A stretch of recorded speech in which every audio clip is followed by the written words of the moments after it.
تجي قوة أجنبية تحتل دولة عربية وتشنق رئيسها واحنا نتفرج عليهم ونضحك.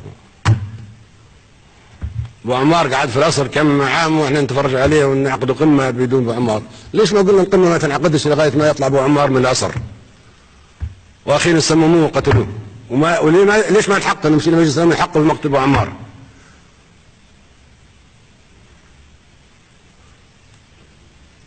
وليش ما نحققوا في شنق صدام حسين؟ كيف يصير حرب يشنق ورئيس دولة عربية عضو في الجامعة العربية؟ لما تكلموا عن سياسة صدام حسين والخلافة معاه السياسي، ممكن كنا مختلفين سياسيين معاه ومختلفين حتى مع بعضنا نحن الآن، ما في حاجة تجمعنا أبدا إلا القاعة هذه.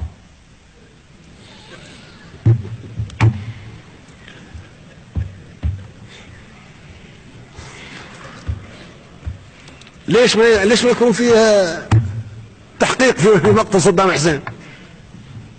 قيادة عربية بالكامل تقتل تشنق في المشانق راح نتفرج، لماذا؟ وممكن الدور جاي عليكم كلكم. نعم. ليش امريكا قاتلت مع صدام حسين ضد الخميني؟ كان صديقها. تشيني كان صديق لصدام حسين. رامز سلدي كان وزير دفاع الامريكا لما كان يدمروا في العراق، صديق حميم لصدام حسين، واخيرا باعوه وشنقوه. حتى انتم اصدقاء امريكا، نحن اصدقاء امريكا، بلاش نقول انتم، نحن اصدقاء امريكا كلنا قد توافق امريكا على شنقنا في يوم ما.